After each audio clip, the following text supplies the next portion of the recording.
Welcome to Talking Buffalo, featuring conversations with guests from around the world of sports, media, pop culture, and all things Buffalo. With your host, Patrick Moran.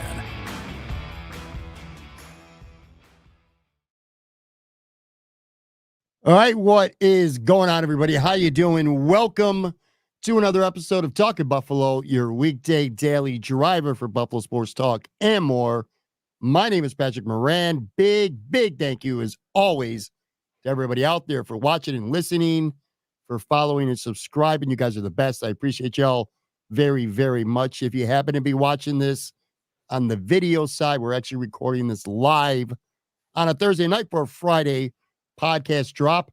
I'm joined by Anthony Marino. We're gonna get to Anthony here in just a second. We're gonna break down Bills, Jaguars, talk about the Jags, talk about some keys of the game, have some bold predictions and a score prediction. Always fun to do that with Anthony. For that, just a couple quick things that I wanted to recognize. Pretty cool stuff too.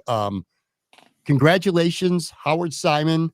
He went into the Buffalo Broadcasting Hall of Fame tonight being Thursday. A great honor for Howard, and could not be more thrilled for him. I've said it time and time again.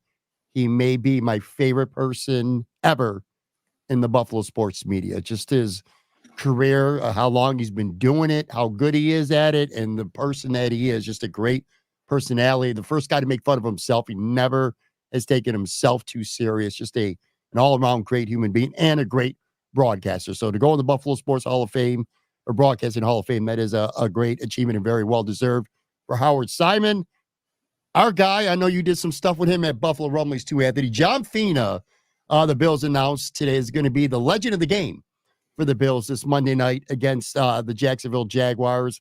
It's his second time being the legend of the game. He did that back in 2016, but I didn't do this podcast at that time. Joe Miller, who he does every week with, doesn't do the podcast, or he wasn't doing a podcast at the time. So I talked to Joe today, and we decided that one didn't count. So this is John's first legend of the game for the Bills. He's going to be in town this weekend.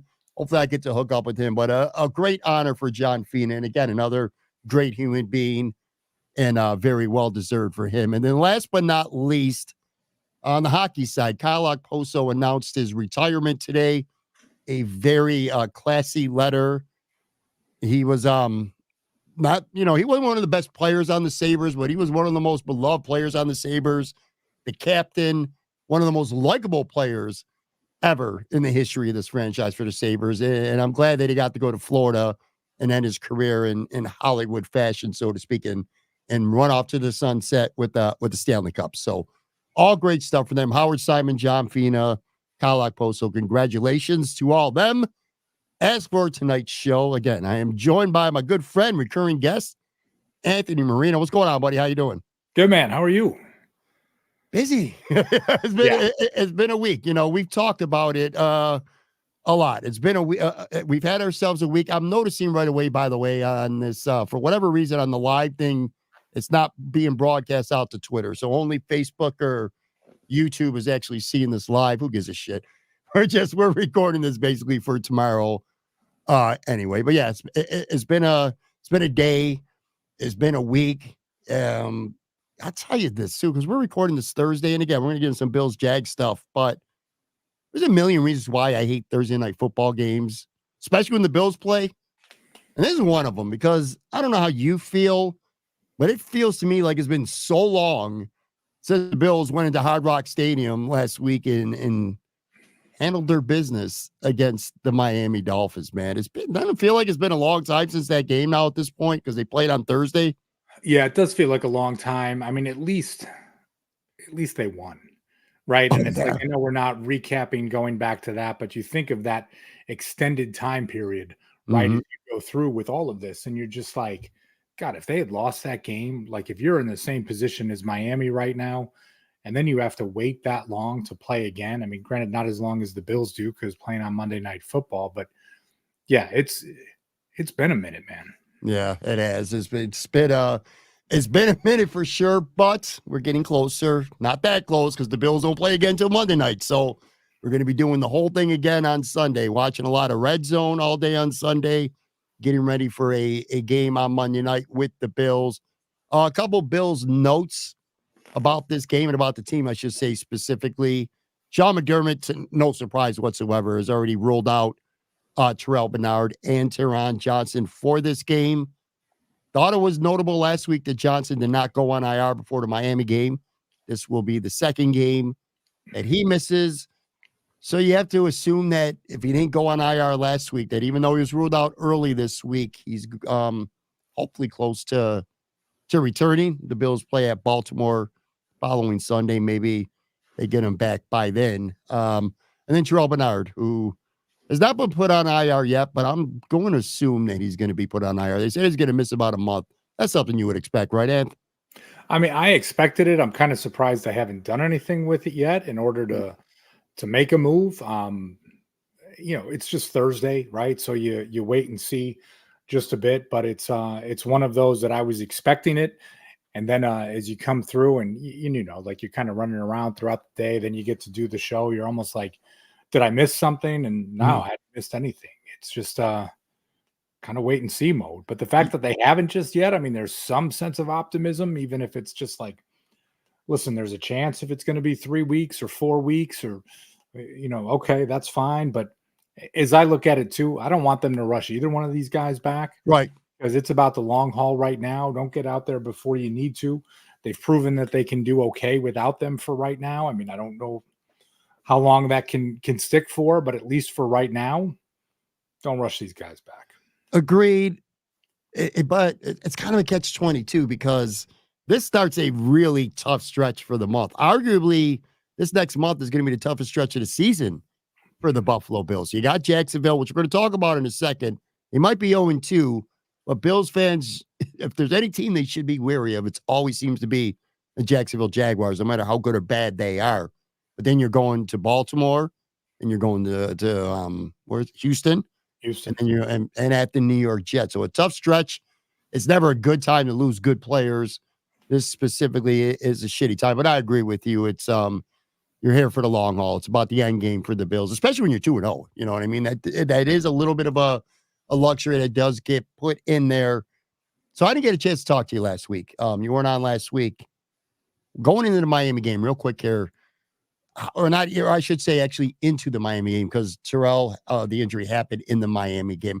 How demoralizing was that to you in the moment when you already know you're down Milano, you're down Teron Johnson, Milano to at least December, Johnson, hopefully just a couple more weeks again. He didn't get put on IR, but you lose Terrell Bernard, you hear about a pack, you start instantly thinking DaQuan Jones, who tore his last year. And like, what's your thought in the moment? It's like, when is this team going to catch a break when it comes to these injuries? Yeah, and it was a delayed reaction for me. And during the games, I try to stay off Twitter because then all of a sudden I'm looking at my phone instead of watching the game. And I don't want to be doing that or, anything along those lines, unless maybe there's something that I got to, there's an injury that took place. On the broadcast, they didn't really do a good job of sharing anything that had happened to him. No coverage on the sideline, nothing along those lines. So you're just like, all of a sudden I see Balin Spector out there and you're thinking to yourself, when did this happen? Are they going with more of a traditional 4-3 alignment for something? And, then you jump on Twitter and you realize and you see what took place. I think Matt Perino's tweet was the first one that I saw. And then you're just thinking to yourself like, oh man, don't let this be anything, and then you hear like, it's just in the moment, it was just like, man, come on. And because you're immediately thinking it's the end of the season. Yeah, I thought so. Not the end of the season for the Bills, but for him. And it's just like, gosh, we have been waiting to see Bernard and Milano back together on the field. And then it's just like, we're holding out with Matt, right? That, hey, maybe December that he's able to come back and do something. But at that point, you're just like, gosh, who would they even play right now? And credit to Balin Spector, like, got off to a little rocky start there and then delivered the rest of the game. But yeah, you do wonder, like, how many of these hits can you take before things break down? The only personal upside to these injuries for me has been I have really starting to grow a much stronger appreciation for Sean McDermott. Yeah. The way he just this team just seems in lockstep with everything. These players who get developed, the depth that they had, and I did not think this was going to be a team where you could say depth was any kind of strength right now. So far, and again, it's early, that's been proven wrong. To your point, yeah, that broadcast was horrible. In fact, the only acute thing I thought that was pointed out pretty much the whole game was Kirk Herbstreit. When it was about 5-6 minutes left, Miami's getting punked, and Tyreek Hill and Jalen Waddle are on the sidelines laughing, almost shaking off like no big deal. And in that moment, and Kirk criticized him for it, and I agree with him. And in that moment, I started thinking, Anthony, and this might be one of the many differences between a Sean McDermott coach team inside that building and a Mike McDaniel team. And that's the Bills getting blown out by 3 scores on national TV. I don't care. Name the player. It doesn't matter. Ed Oliver, Von Miller, Josh Allen. Name star players, because those are Miami's best players. Any combination of Bills, I promise you they're not on the sideline, sitting on the bench, having a chuckle together. They're pissed off. That struck me about Miami and the type of team I've thought now for the last 2 years that they are. It's just, that should not be acceptable to them. And for players, I know I might sound like the old curmudgeon right now, but for players to just be so nonchalant about that, like those guys were, I'd be pissed off if I was a fan of that team. You know, to me, and it was less even about they were nonchalant because they were getting blown out, right? Because the game hadn't been a game for a long period of time. Right. But you lost your quarterback to concussion. Yeah. And that was the thing to me more with it. Now, and listen, and I got to say this too, you know, you want to be mindful. You catch these guys in a moment, like, listen, you don't have to sit there solemn and all of these things. I don't know what the conversation was. I mean, it's easy to pile on Tyreek Hill, and I am not a fan in any way, shape, or form. So maybe it was in the moment. But to your point, for Herbstreit to say something, it was like, because you usually don't hear that, right? Usually it's like everything is above the line. Like you don't really point anything like that out. And for him to have gone there, that was not something you see very often. Right. I agree. Anyway, back to the Bills. So this week at practice, some good news. DeJuan Smoot has practiced both on Wednesday and Thursday, trending towards playing, but we'll wait and see. Ditto for rookie Javon Solomon. I'll tell you, I'd like to see if Dwayne Smoot is healthy, he's playing. I mean, there's no ifs, ands, and buts about that. I thought Casey Hill did a lousy job against Arizona, and I thought he was good against Miami. He's also nursing an injury, but he's been practicing limited as well. But, you know, the Bills, they didn't miss a beat, again, without, you know, a good player, a player that they signed as a free agent, a guy who wanted to be their version of Leonard Floyd. He hasn't played yet. And it hadn't mattered yet. It just speaks to the depth of this team. But I'd like to see him back out there. And Javon Solomon is a rookie who excites me. Now, the Bills used a practice squad elevation on a defensive end in the first couple of weeks. Kingsley Jonathan played last week. Didn't really play, but he got elevated. So those would be 2 good gets back for the Bills defense. And then the other thing, James Cook was named AFC Offensive Player of the Week. It's almost like a Buffalo Bills award, ain't it? I mean, Groot's already won it. James Cook has won it. Josh Allen should have won it in week 1. He probably deserved it more than Joe Mixon did.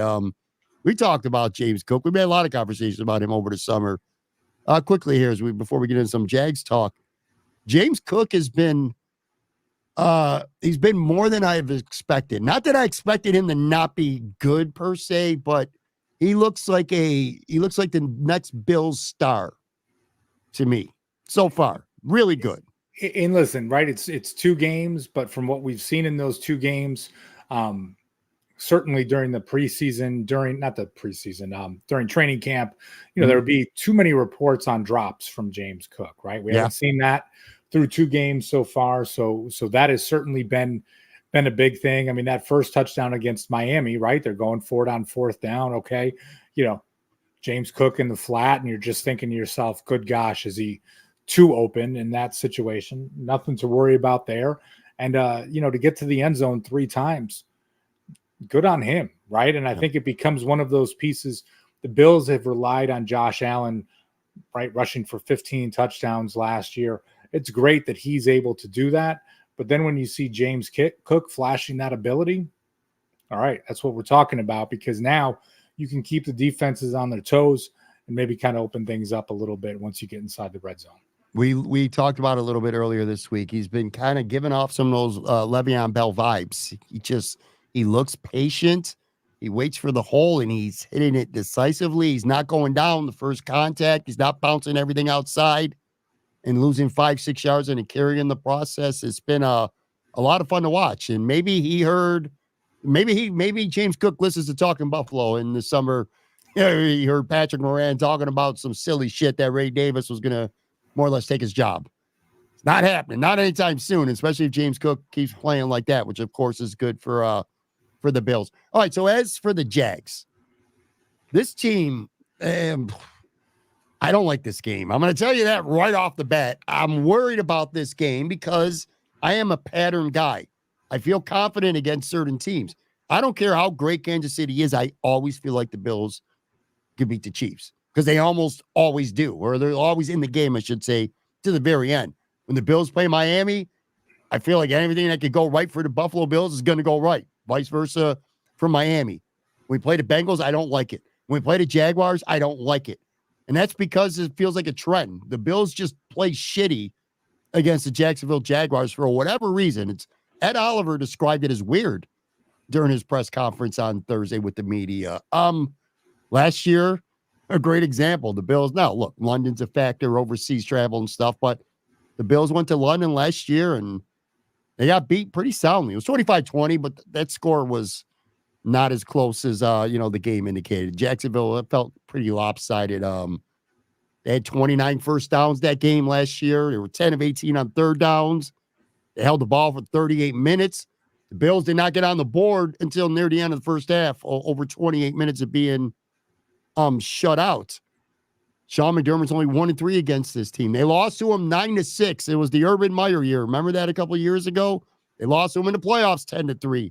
It just seems like the Bills struggle against this team, and they're always ugly-ass games when they play the Jags. Now, I know history don't really mean anything going forward, but that's on my mentals, Anthony Marino. It's something that concerns me.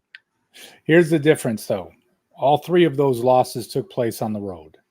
And I know London was technically a Buffalo Bills home game, if my memory suits me correct, right? But when you look at it, the Jaguars, playing in Buffalo on Monday Night Football, to me, that is going to be a different type of atmosphere than anything they've experienced. Sure.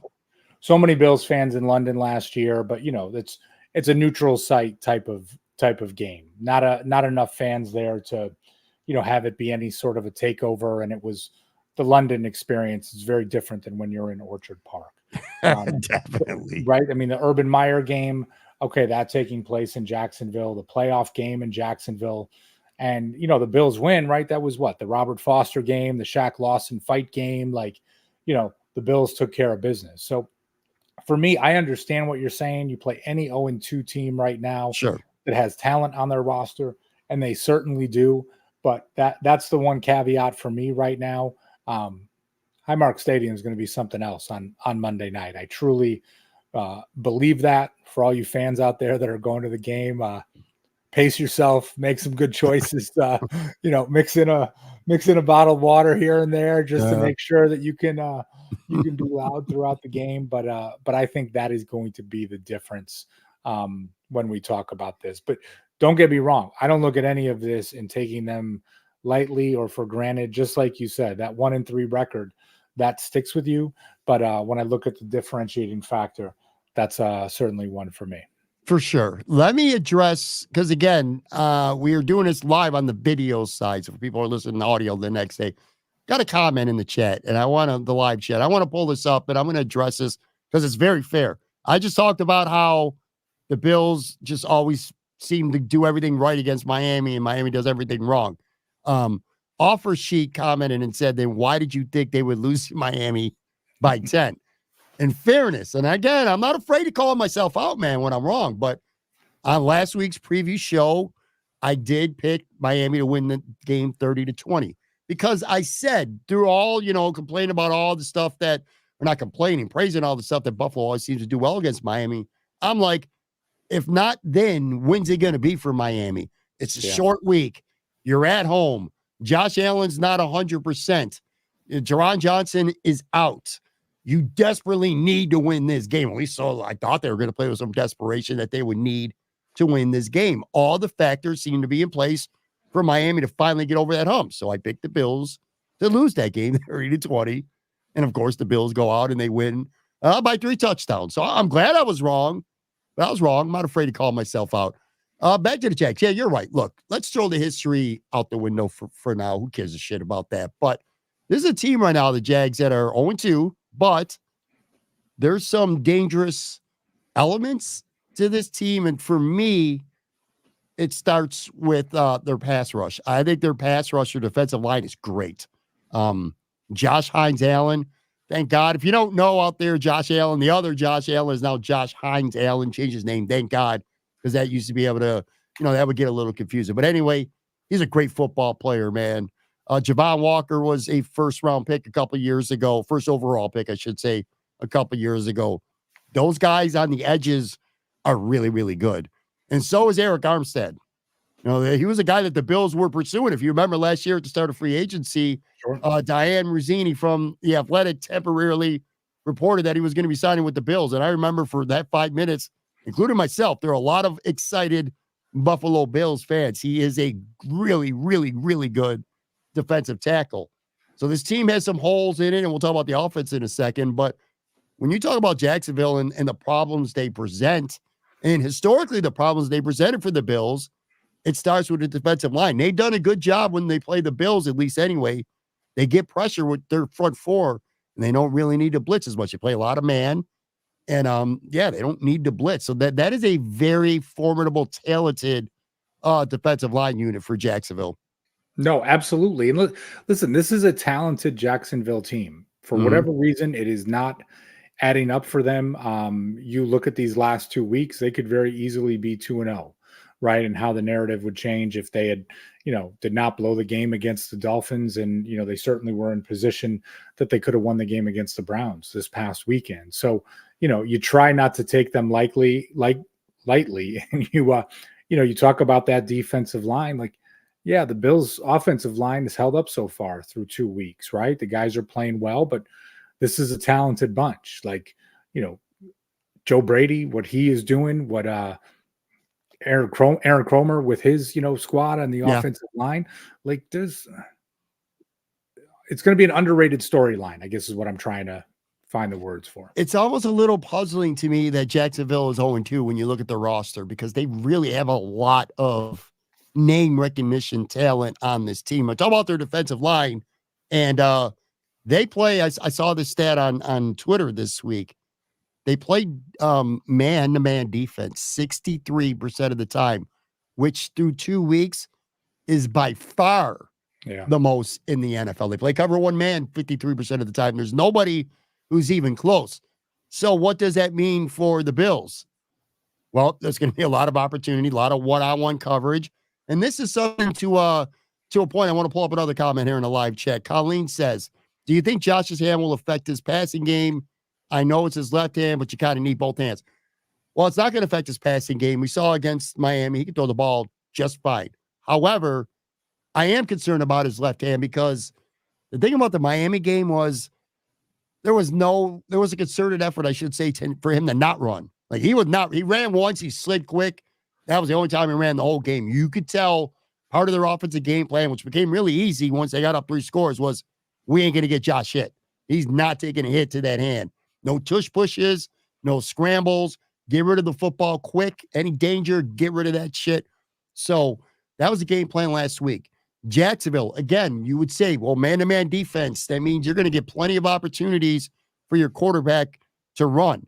And Josh Allen obviously is a great athlete and a great runner with the football. But with that left hand, I wonder, because at practice, by the way, he's still, if you were wondering, he still got those 2 fingers taped, the glove, the big glove. So it looks the same as it did last Thursday in Miami. So it wasn't just a little, nicked and bruised a little bit. It looks like this is something that might linger for a little bit. But you kind of agree with that a little bit. When you play man-to-man defense, you're not playing zone. I mean, you got one-on-one with guys, a good quarterback like Josh or Lamar Jackson, maybe Mahomes. These guys could really make you pay with their legs. But are you in the mindset right now? You don't want to take any chances with Josh? He still might not run, and that could be an issue in this game, I think. I wonder with the fingers being taped if it's kind of precautionary at this point, right? Like you're just practicing. So there was that piece.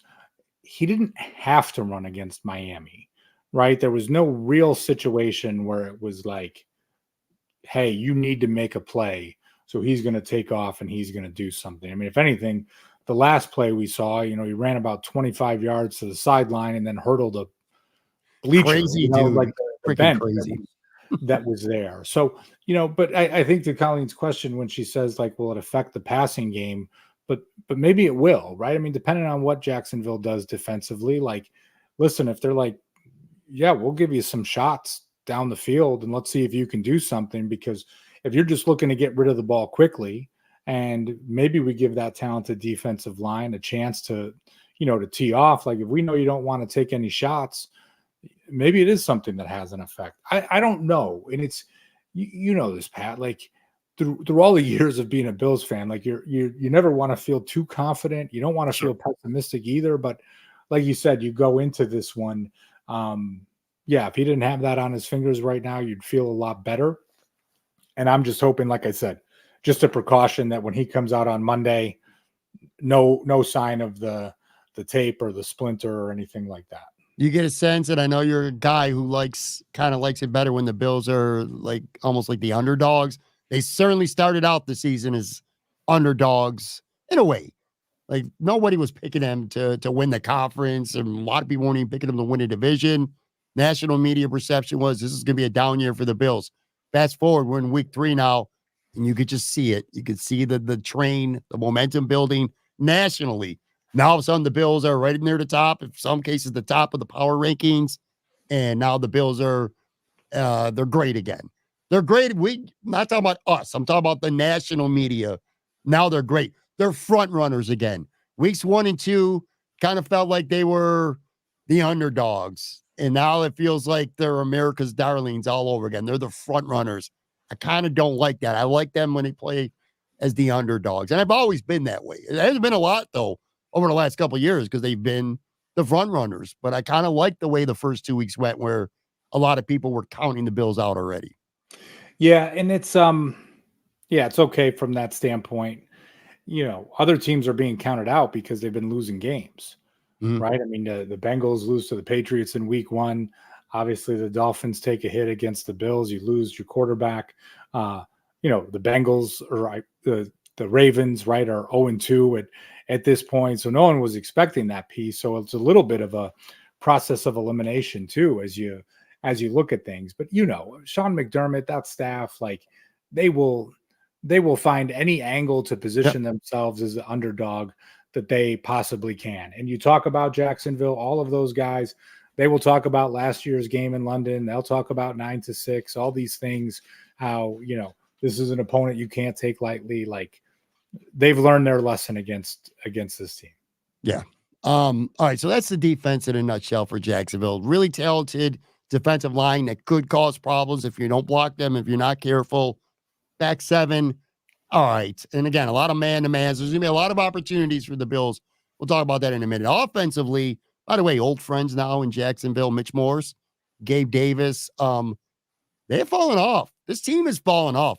Trevor Lawrence has lost his last 7 starts.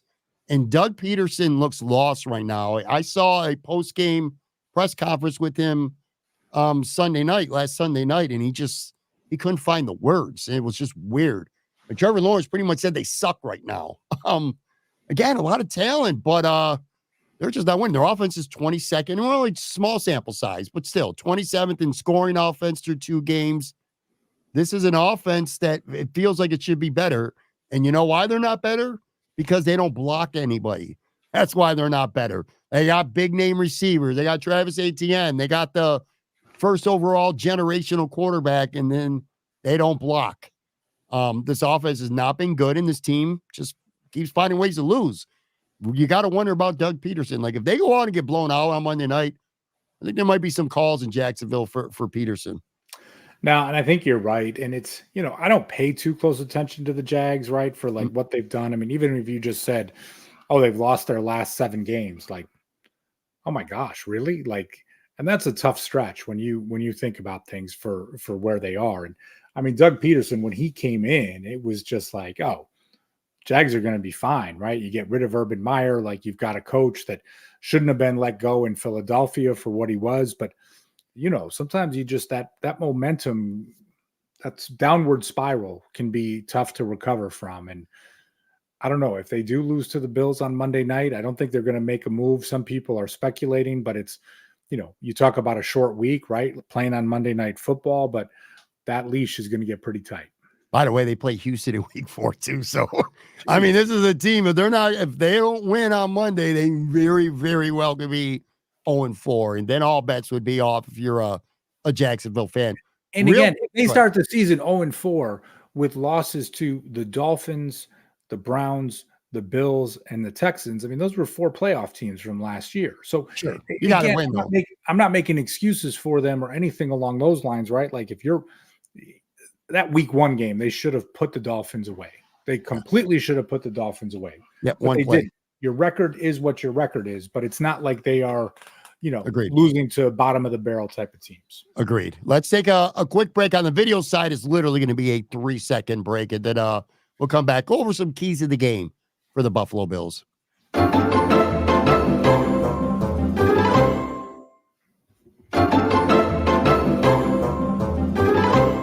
All right, I'm back here with Anthony Marino. Got a really good comment in the fan section. I want to address this later on, but it's a good comment about this Bills team just feeling different, and the commenter not being able to put his finger on it. I want to kind of save that up for the end. All right, some keys of the game for the Bills right now. I wrote down like 5 of them. The first one, to me, kind of obvious. Get off to a fast start. Like Arizona, they sleptwalked through the first quarter and a half, and Arizona stayed in that game. And if Arizona had played a little bit smarter, who knows the way that game plays out, or if they add a little more talent on defense, although they beat the shit out of the Rams in week 2, week-to-week league. But anyway, to me, a key for the Bills, just getting off a fast start. Look, Jacksonville's 0-2. I think they're in panic mode. They know Houston's coming up.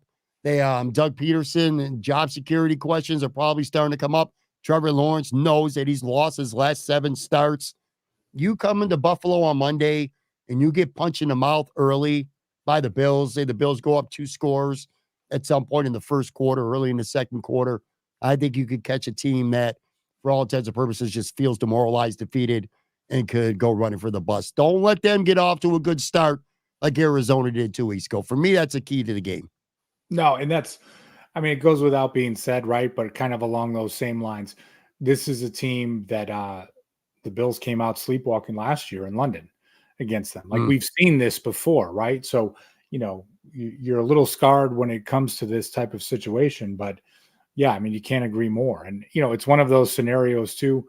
And I get it. You win the toss, you like to defer all those pieces. You can do the double dip. If the Bills start with the ball on Monday night, go down and score a touchdown and just kind of set the tone right away, I'd be okay with that too. I'm a big double dip guy now, though. I know that Arizona, when it works, it's like the greatest thing. That Arizona game, I usually hate that. Aaron Quinn, my man from Cover One, he's talking about it every week on social media. Double dip. Like, whatever, dude. They double dipped against Arizona. They went from being down, 17-3 to 17-17 before Kyler Murray even got back on the field. So the double dip is real. If the Bills win the toss, they're deferring. But yeah, to your point and what I said, just get off to a fast start. Don't give this team any confidence, any hope. And I think they're a team that's like on the ropes right now. So that to me is important. In the passing game, Dalton Kincaid and James Cook in the passing game. So when you're playing a lot of man-to-man, it means you're going to get a lot of safety and linebacker looks one-on-one with Dalton Kincaid, Dawson Knox, James Cook. I think those are guys that can really eat this game. So that's a key. Get those guys involved and kind of I'll make it 2 for 1 here. Got to get a good game for the offensive line. That is a key. We just talked up how good Jacksonville's defensive line is. To me, that's a unit that could influence this game heavily if you're not blocking well. I do have confidence in Deion Dawkins and Spencer Brown, as good as Jacksonville's ends are. Armstead could be a big problem. And one of the very few things from the Bills through 2 weeks, at least with my own eyes and what my gut tells me and what PFF grades tell me in some all 22 film. I've not been impressed with Osiris Torrance. He's one of the few, I don't say negatives, but he hasn't played good yet. I don't think he was actually terrible against Arizona. Okay. Against Miami, but that, the interior of the line, Edwards, McGovern, and especially Torrance, it's a key that this offensive line just protects Josh Allen and that they're able to do what they've been doing the first 2 weeks, which is run the ball. An offensive line, huge key against a very talented Jacksonville defensive front. Yeah, and I think the offensive line, and I say this again, didn't watch the all 22, any of those pieces. I did not think the offensive line was great week 1. I thought Josh Allen was great and made them look good and avoided hits and sacks because, he went in kind of full Superman mode. Last week, completely different scenario, right? Mm-hmm. They stepped up, they did what they needed to. And I don't know if it was just hey, we know we didn't play great week 1. We know Josh is a little banged up, so we've got to make this happen. It was just really good to see because, again, the Miami defensive line and their front seven is much more impressive than what Arizona has. But you would have thought it was flip-flop between those two games. So, the offensive line is always going to be key, but you got to keep Josh clean, give those running lanes, and give him some time in the pocket when he needs it. By the way, quick left turn. I got a Jacksonville Jaguars buddy who's a conspiracy theorist, and his claim is that Josh Allen's hand is fine now and that he's practicing with the tape and the glove so that Jacksonville game plans for thinking that he's not going to be a factor with his legs. Because if his legs are messed up, or not his legs, if his hand, and they're very concerned about him taking any kind of hit, he's not going to be looking to run, just like he did against Miami. He's not going to do the tush push if it's 3rd and a half a yard. Then he shows up Monday and he doesn't got the glove on and he's fine. Jacksonville game plan for a non-Josh Allen leg factor. Just want to throw it out there. I thought that was pretty funny. All right, so we're talking about, what? We have been doing this podcast now. We're 37 minutes into the show, okay? And we've talked about Jacksonville and some of the keys for Buffalo, and we talked about Jacksonville's defensive line. Guess what? The Bills' defensive line has been really good through the first 2 weeks of the season. Greg Rousseau has been a beast. Von Miller has been, to me, a borderline revelation. I love Von Miller's game this year. I thought Ed Oliver was garbage in week 1, and I thought he was a monster in week 2. And Daquan Jones has quietly been good. To me, a key is this. Jacksonville's got weapons, man. They got Lawrence, ATN, Kirk, Brian Thomas Jr., the rookie receiver, who's really, really good, by the way. Gabe Davis.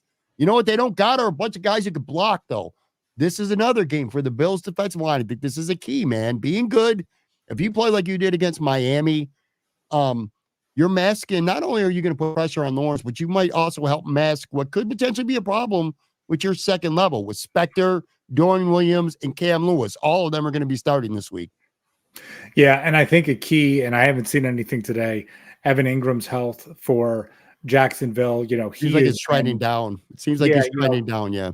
That's a guy that's been a problem. So it's almost like if you take him out of the mix, and listen, I'm not going to label Trevor Lawrence as being turnover prone, right? Like I hate when people say it about Josh Allen, but we saw in that game last year in London, he is susceptible. Like he can put the ball on the ground and, sometimes he tries to hold on to it, make a little something happen, maybe a little bit more than he should at times. If the Bills can get to him, maybe force an early turnover again, I do think he's susceptible to it. And again, I'm not calling him turnover prone. I hate when people do that. But Agreed. I agree, but you're not wrong. Which kind of was like my last key here is confuse him. I watched Locked On Bills. I watch Locked On Bills almost every day. I love Joe Marino. I know you do as well. He had a guest on. I don't remember the guy, so I apologize for not remembering the guest. But he had a guy who covers the Jaguars for Locked On Jags. And they did kind of a preview and just talked about paths to victory and stuff for both teams. And he was talking about when you give Lawrence different looks, you confuse him. He gets confused. Not great at reading defenses. He's a instinctive athlete, kind of like Josh Allen used to be. Josh Allen's become much more intellectual over the last couple of years as he's matured and grown. But with Lawrence, he gets confused by reading coverages is not a strength of his football game and mixing it up. And I think this is something that Bobby Babich and Sean McDermott excel at.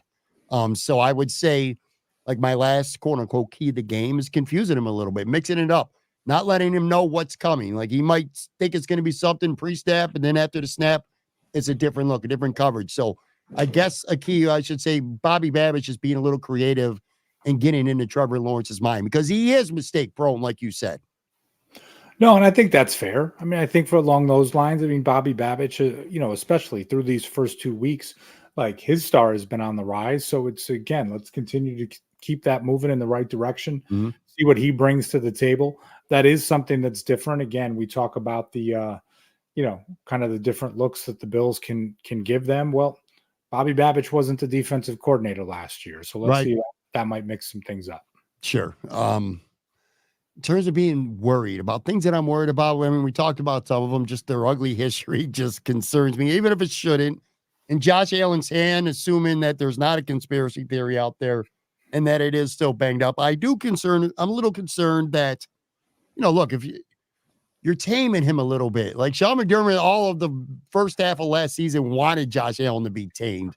This injury tames him a little bit. If the hand is an issue, again, he's not going to be looking to run. And that's an element of his game that separates him from everyone else. And then last week, and it worked, but just a lot of quick passes. I want to see a full Bills offense. And if your quarterback's left hand, if they're worried about it a lot, then you might not see that. And then the other thing is the Bills' corners have been ridiculously good so far through 2 weeks.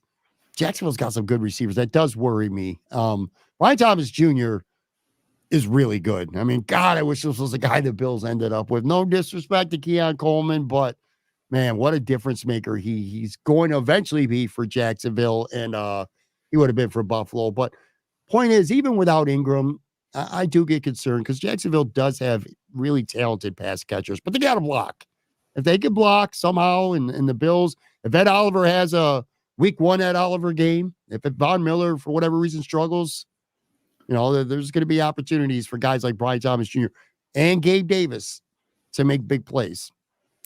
As I look at it, it's a little bit different because I think to myself, like, okay, when is the clock going to run out on the Cinderella story, like with the replacement players, right? Dorian Williams, Balen Spector, hey, shown some really good stuff so far, but at some point, is that just going to catch up with you?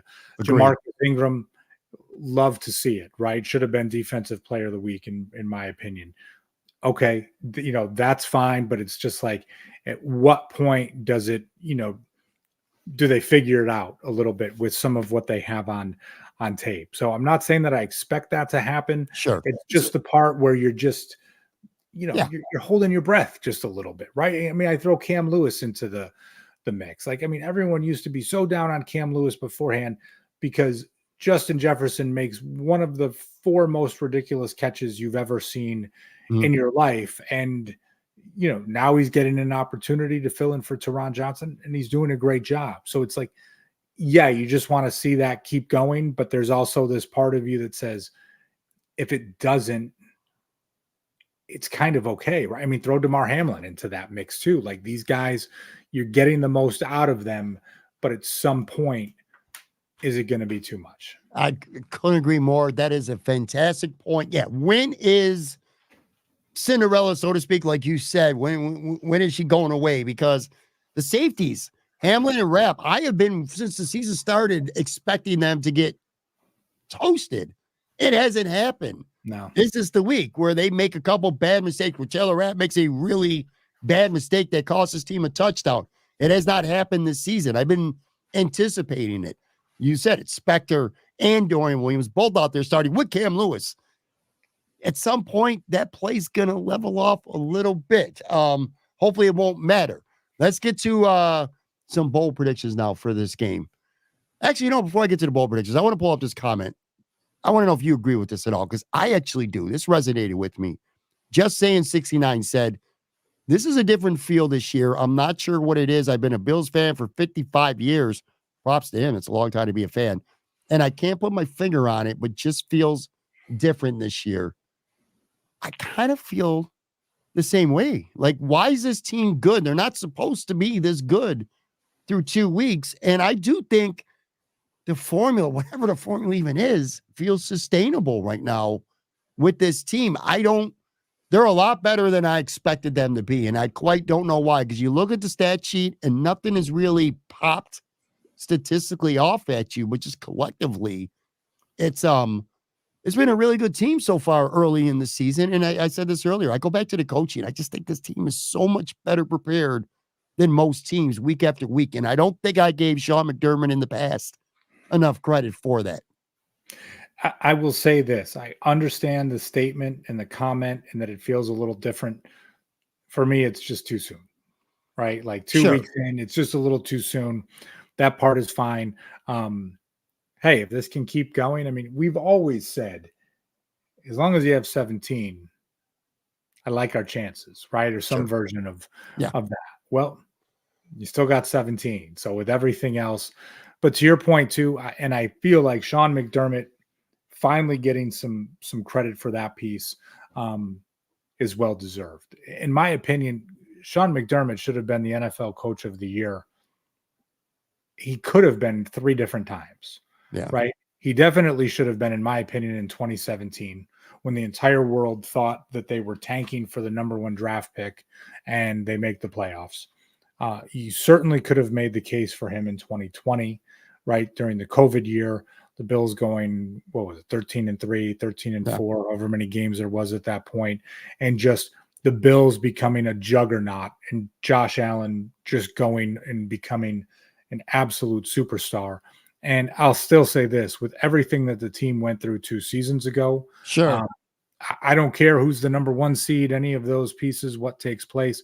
So he's not perfect, right? We talk about Tyler Dunn and the article and the series and things like that. Like, there's a maturation and a growing process with even someone as a head coach, and that takes place. But yeah, those are 3 opportunities where you can make the case that he should have been Coach of the Year in the NFL, and he wasn't. So maybe now this is finally his time.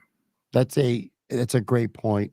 You said too soon to talk about, that feeling that just feels different. It's not too soon for some bold predictions, and that's what I'm about to get into right there. I actually got 5 of them. I'm going to run these past you, past our audience. Let me know what you think of them. All right, here's the first one. Kind of funny because I've spent so much of this podcast expressing concern about Josh Allen's hand, not running the football, not his legs won't be a factor again like they weren't in Miami. Ball prediction number 1, Josh Allen's throwing for 3 touchdowns in this game. Which, by the way, that sounds like, it's not a bold. That's pretty bold because he has not done it since week 11 last season against the Jets, November 19th. That 32-20 win, Josh threw for 3 touchdowns. Hasn't done it since. So there's bold prediction number 1. Josh is throwing for 3 scores in this game. Okay.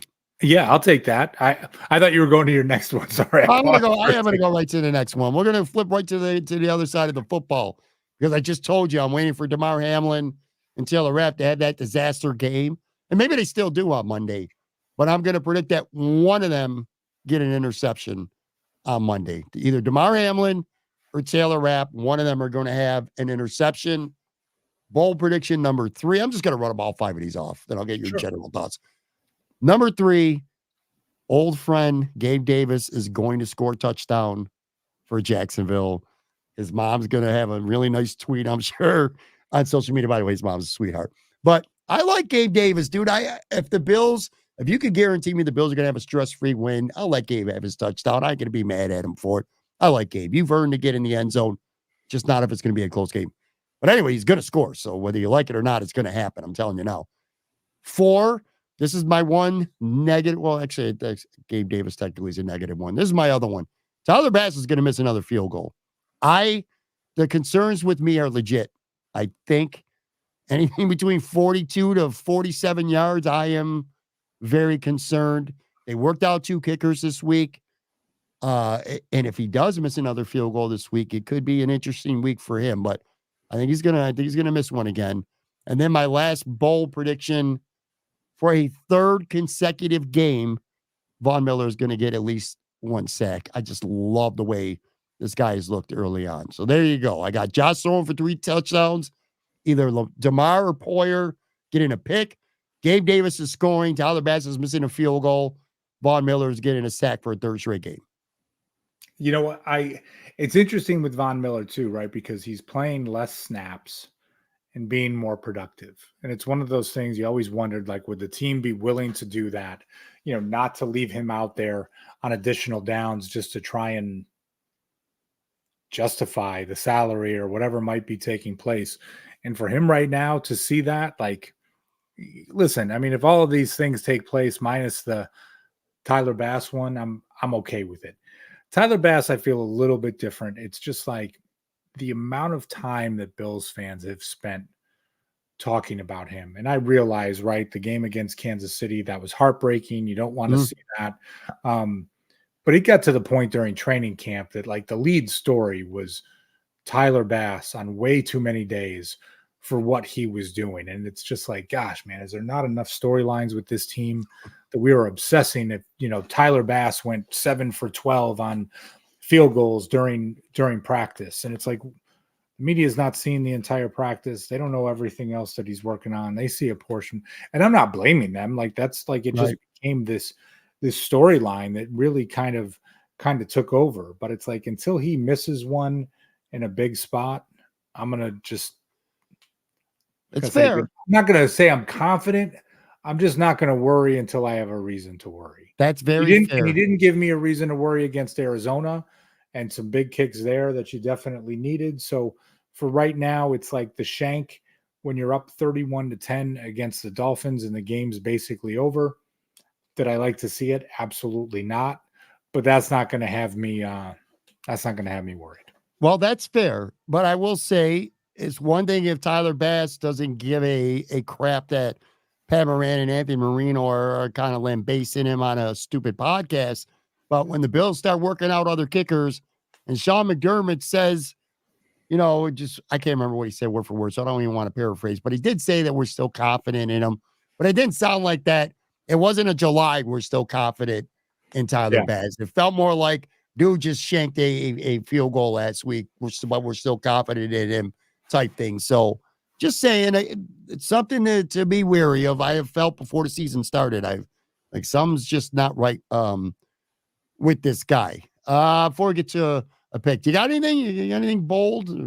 Yeah, I'll just go with one bold. I mean, you covered a good number of stuff, but I got to be right on one of them. Well, and this is tough because it's like, I think this is going to be the Curtis Samuel game on Monday night, and a guy that we haven't seen really anything from yet. I mean, granted, using him as a decoy in that first touchdown in the Miami game was critical to having James Cook wide open for that touchdown. So that part is not lost on me. And of course, you don't see that in any sort of stat sheet. But, you know, it's one of those where you're just like, okay, at some point, they're waiting to pull something out. And I don't mean like, oh, he's going to play the majority of snaps or anything along those lines or get a crazy number of targets. But, you know, maybe where you start to see a little bit of just, hey, you know what, Baltimore and Houston and the Jets, like, we see you come in the next 3 weeks.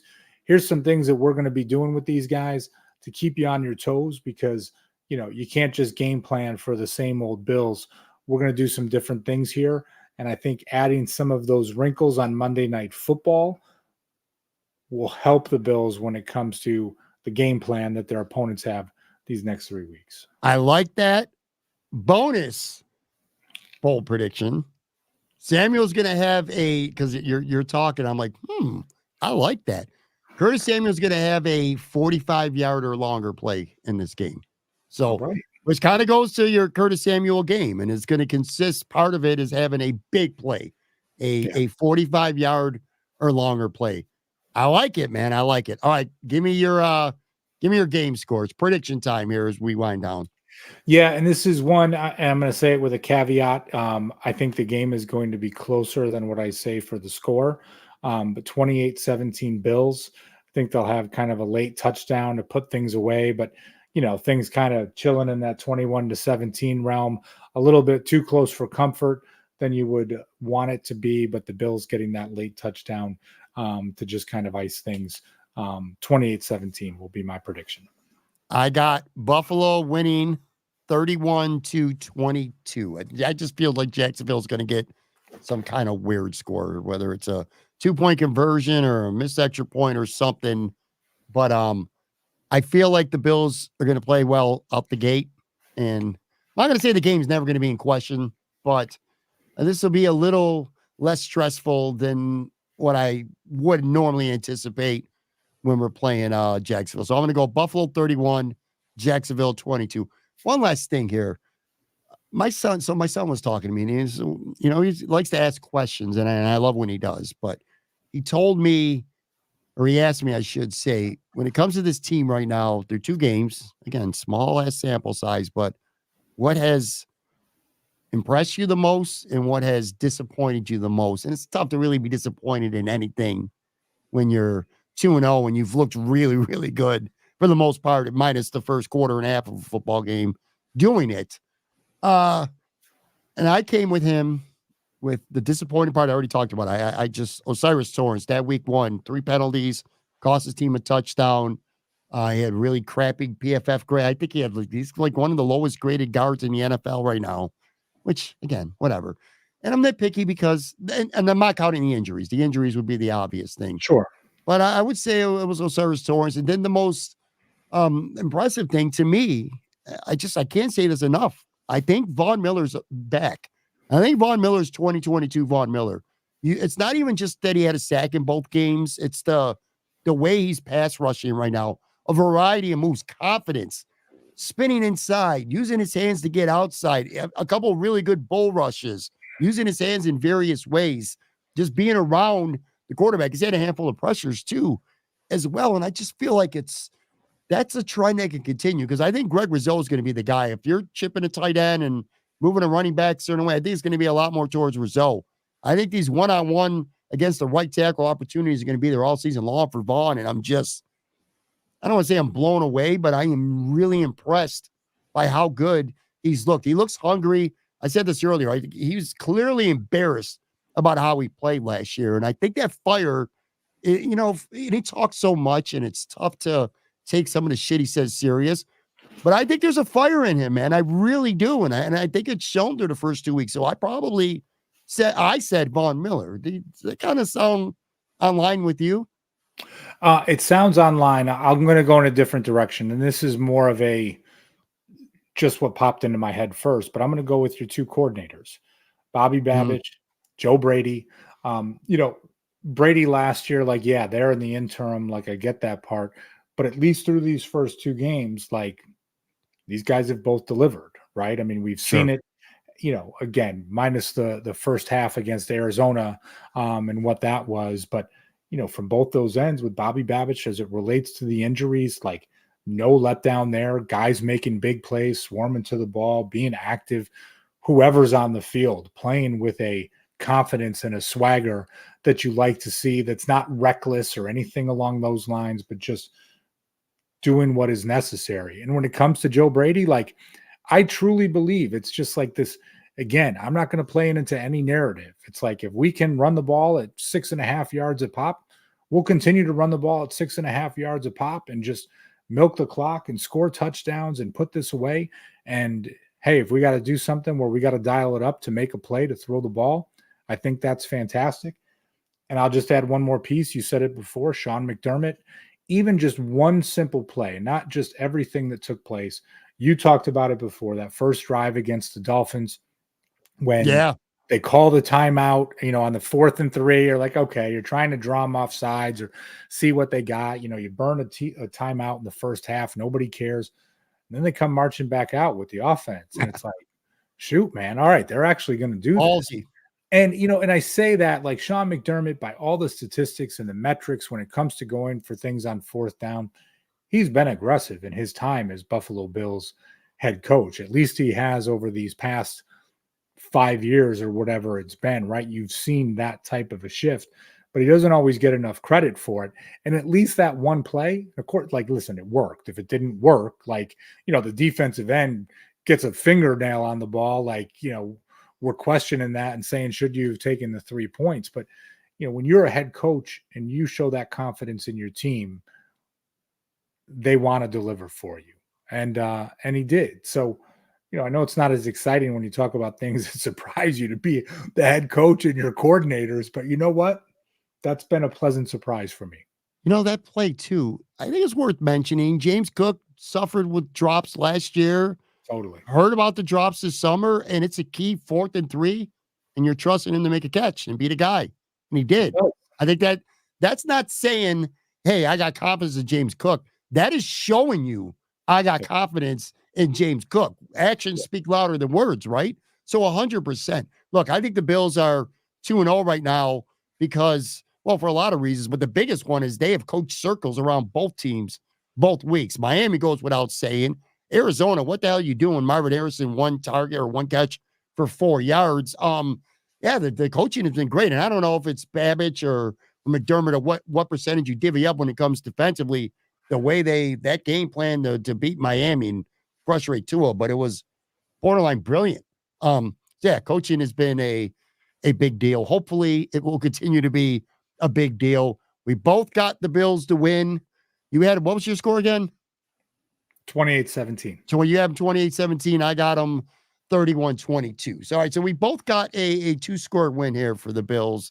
Hopefully we're both right. It's going to do it for this show too, by the way. Thank you very much, my man, Anthony Marino. Thank you to everybody out there, as always, for watching and for listening. The people who caught this on the video side live, of course, the people who are listening on the podcast some point on Friday. Good to have you back, buddy. This was a fun show, man. A lot of good points in this. I don't usually listen to my own show because I always got another one to do. I'm actually going to turn this on Friday, and I'm actually going to listen to this back, man. I like some of your takes. You brought your A game tonight.